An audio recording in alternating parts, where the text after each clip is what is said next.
Okay, so we are creating a demonstration video of our second to last project for the 2014-2015 year of computer graphics, West Mesa High School. This is our tessellation project. The name of the project is Tessellation, which you use in your file naming protocols. Your objective, which I'll read word for word, first, I don't normally read straight off a screen, but I'll read it and then we'll talk about it in a second, is the student will demonstrate their mastery of space by creating objects out of tessellations that use perspective, overlapping, and shadowing to present depth within a canvas. So while there are several technical demonstrations that are going to be required to make this happen, including bouncing the file back and forth from Illustrator to Photoshop, some math understanding, especially if you try to do something more complicated than just translation, tessellate with squares, and knowing how to use certain effects and tools within Photoshop. All of that is going to be supporting you meeting this primary objective, which is creating depth on your image. I should be able to pinpoint two spots of your image that look like they are in very different spaces. Like one of them is very far away and one of them is very close, as an example. Okay, so as per usual, one of the first things we do when we're starting an assignment, a project, is we have to do our research. So we're going to go into the images and we're going to look at tessellations. Now, a lot of people really like Escher, many people put as the father of this kind of art form. But notice, in addition to having a little shape that reflects, he adds all these small details, little eyes and wings of the birds. You know, he's taken this square and tessellated it several times into this shape so that he has flying horses, and he has to add the wings and the eyes and all that to make the flying horses work. We're not doing that. We're not dealing with metamorphosis. We're not dealing with positive and negative space like a lot of his do. We're really dealing with the creation of space and depth. So a couple of things. One, each part of your basic shape, whether it's a square or a hexagon or a triangle, each edge has to have some variation on it. And then each Tesla themselves have to be, no two Tesla that are the same color can touch each other. So actually this one, this interactive symmetry and tessellation, would work, as would any of these ones that are related to it. This one would not, because the basic shape is a hexagon and the edges have not been modified. And the edges of whatever your basic shape is need to be modified. This one would work because this started out as a square. Wait a minute. I'm sorry, this started out as a hexagon. Notice this edge here was brought up to this edge.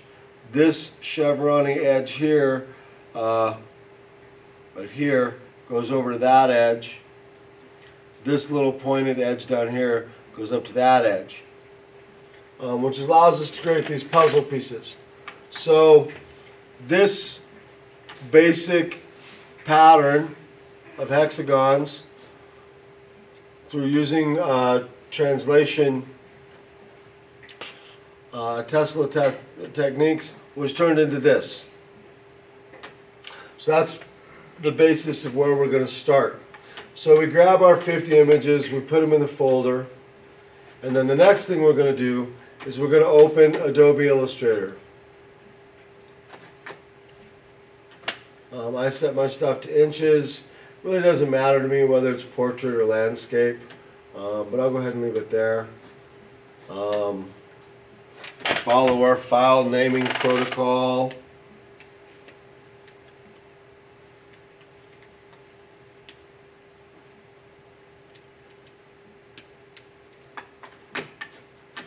My initials, the program, what period we're in, project name, initials.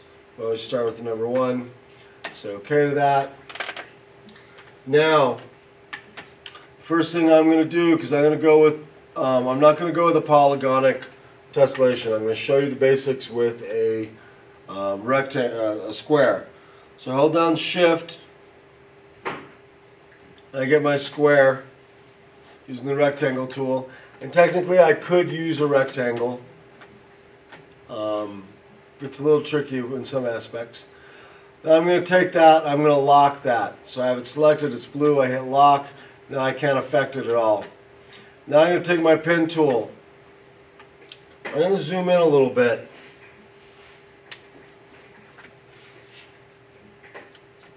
So I can really get pretty close in. I'm going to start my point right on that corner, and I'm going to kind of break up that edge with some curves.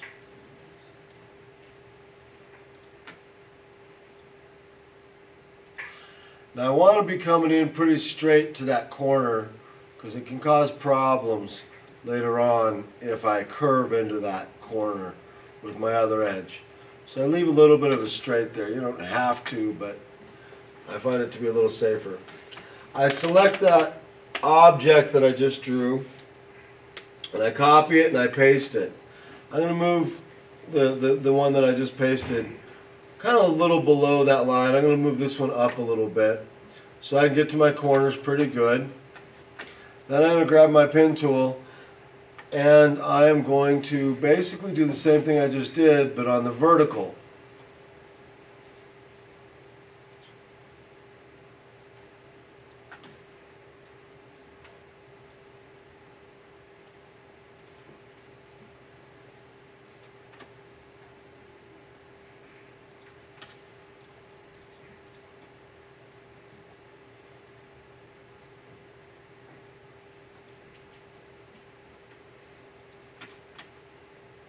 Now again, I'm going to grab that, I'm going to copy that and paste that. Now I'm going to slide this over so that it lines up over here. Slide this one up into place over here.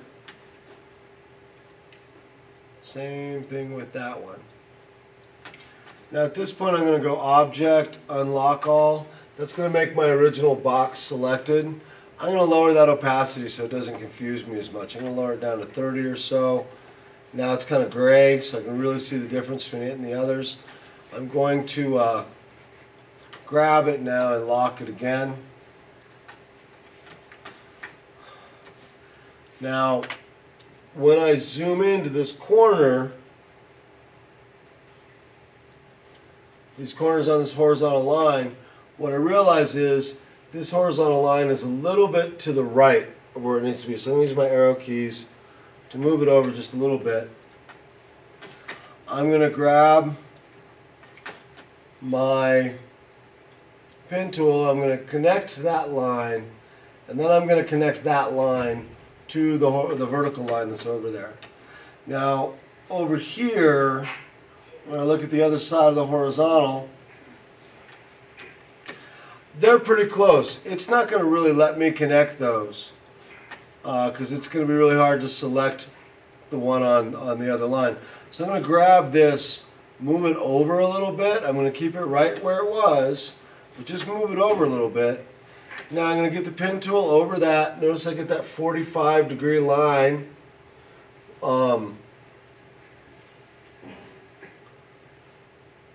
Right by the pen tool saying that I'm connecting to another line. I'm going to connect. Then I'm going to bring it over here. Notice I get a little box with a line through it right by my pin tool. Let me help you guys see that. So I have a box, a little line through it. That means I'm connecting to another line. So once I click that, I now at this point have 3 of my 4 lines for this Tesla cell connected.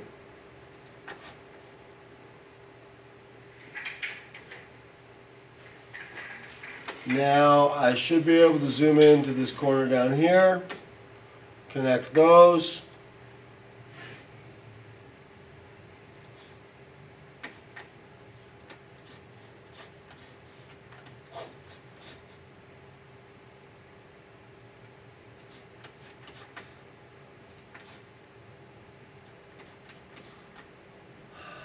And connect these.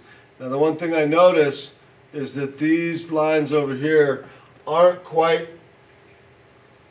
the same alignment as the ones on top. So this actually is not going to work as well as it should. But what I theoretically should be able to do is copy it, paste it, take the second one and plug it right in below the first one. Now notice what I just did was actually a little sloppy, because if I zoom in, see how it is not actually directly over the other one? And I really do not want to increase the line of that width, because that means that I'm off. So now I've got 2 of them. I can grab those 2, copy those and paste those, and theoretically I can line it up right over here.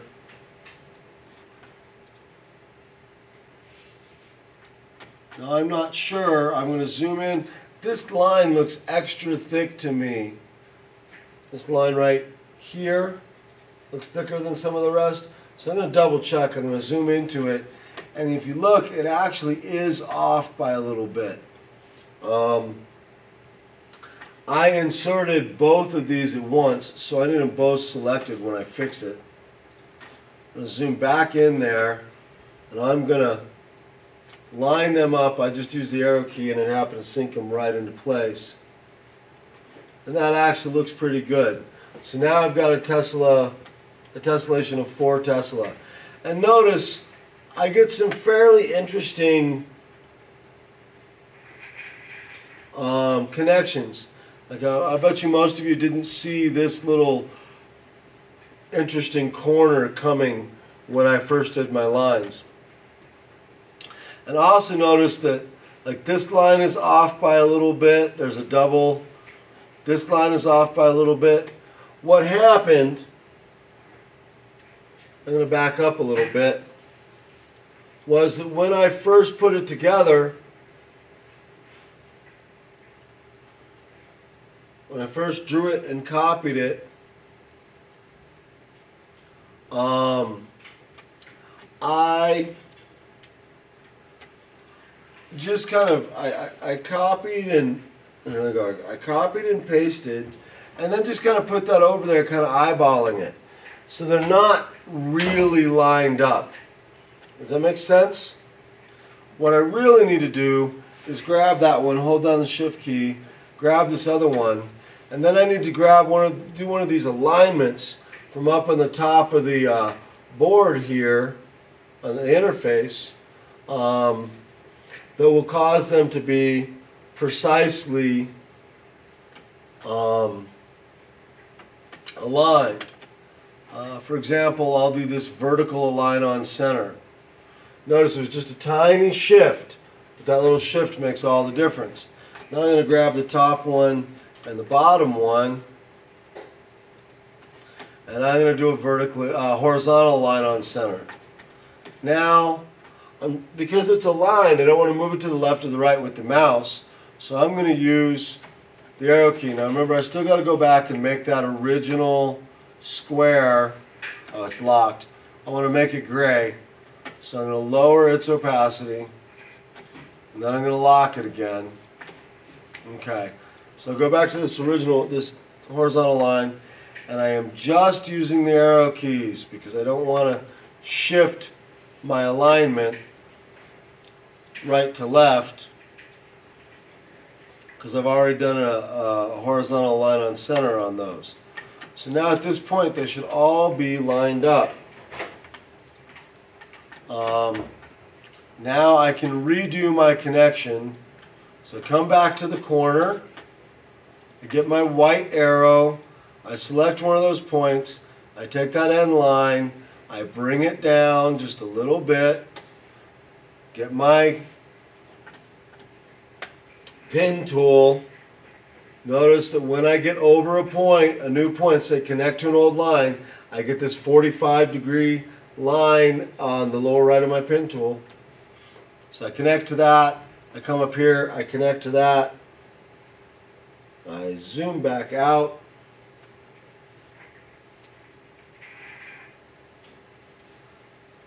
move over to the other corner over here. Again, actually these guys seem to be far enough apart that I might not have to do. Okay, now the only problem with that is it's not a nice sharp corner the way it should be. So I'm just going to grab my white arrow and I'm going to move that up so that it comes to a corner. So again, I got to do that to all 4 of my corners.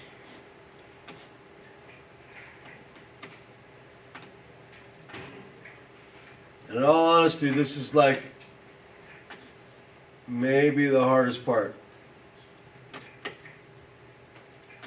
I don't know, it depends on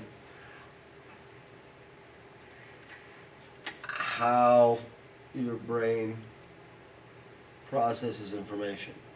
I find this part to be the trickiest part and the part that most people tend to mess up if they're going to mess up part of it. Once I've got my Tesla, my first Tesla cell created, the process is pretty straightforward. I go back to my black arrow, select the whole Tesla, copy it and paste it, place my pasted copy either horizontally or vertically where it needs to, right on that line. Don't want to double that line, I just want a nice clean single line. Then I grab the 2 of them, I copy that and paste that into place. Then I grab the 4 of them and I continue this process. And I should be zooming in and double checking and making sure that things are nice and tidy. I can grab that whole set, shrink it down considerably. Oops. I can get rid of that original box now. Shrink down that set. Grab the whole thing, copy it and paste it. Place that. Again, I'm just going to keep doing this process for a while.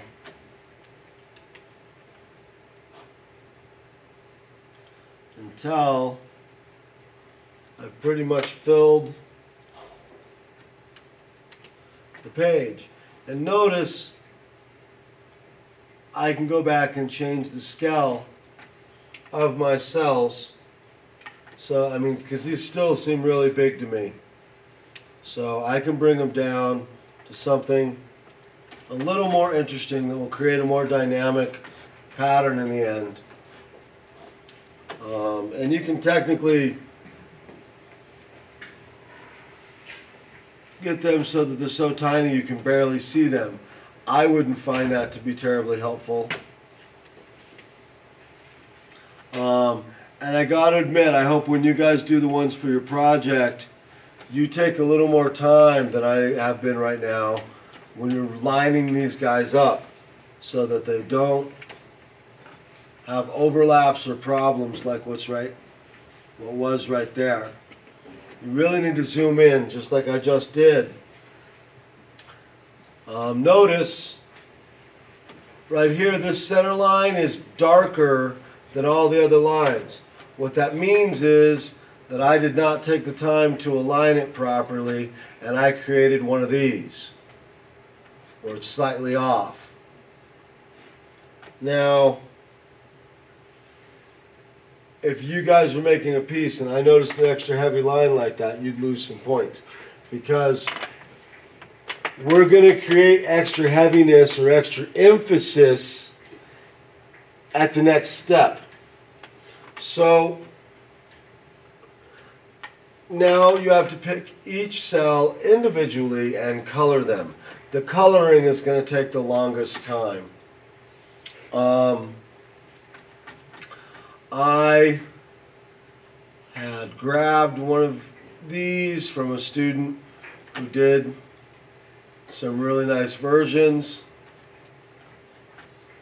So we've got a tessellation which was originally a hexagon, added fairly geometric, meaning non-organic or non-curvy Tesla to it.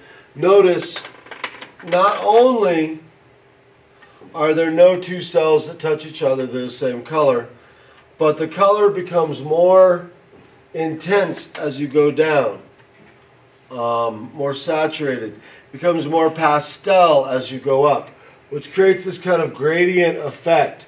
It starts to already have some effect of lighting in there, which I'll take advantage of when I go to Photoshop. So I'm going to use this one and the other one the student created to show you some examples of how to pull this up in Photoshop. So the first thing we do is we open the Illustrator files. Once you've filled the whole square, taken care of all the coloring, you open the file in Photoshop. So now I have that. I'm going to open that second one. You need to make at least 2 separate patterns, and most of the people who are highly successful at this particular project make 3 to 5, 3 to 7. Okay, the first thing I'm going to show you how to do is a cube. Actually, the first thing I'm going to do is I'm going to create some space. So I have to decide which of these two I'm going to use for background, which one I'm going to use for objects. I'm going to use this one for background because it's got a nice dark end on it, which I like. So what I'm going to do is I'm going to select this whole canvas, I'm going to copy it, I'm going to open a new file. I need my new file. I'm going to go with inches because I know inches best. And I do want to go 12 by 18, but I don't want to be portrait, so I'm actually going to go 18 by 12. I want my background to be transparent. CMYK is fine. Actually, I want to go RGB with this because I need some of the extra filters. I say OK to that, and I paste the tessellation that I had copied. I'm going to free transform this. Notice it goes a little bit beyond my canvas at this point. And normally I'm not into distorting things, so I always have us hold down the Shift key. But in this particular case, it is not as relevant. So I'm going to put that there, and I'm going to hit return. I'm going to select all, copy, and paste once again. I am going to free transform that, and I'm going to flip it around 180 degrees. I'll hold down the Shift key so I'll get it exactly 180 degrees. And I'm going to stretch that one out a little bit. Actually, I don't want to stretch it. What I want to do is just move it to the bottom.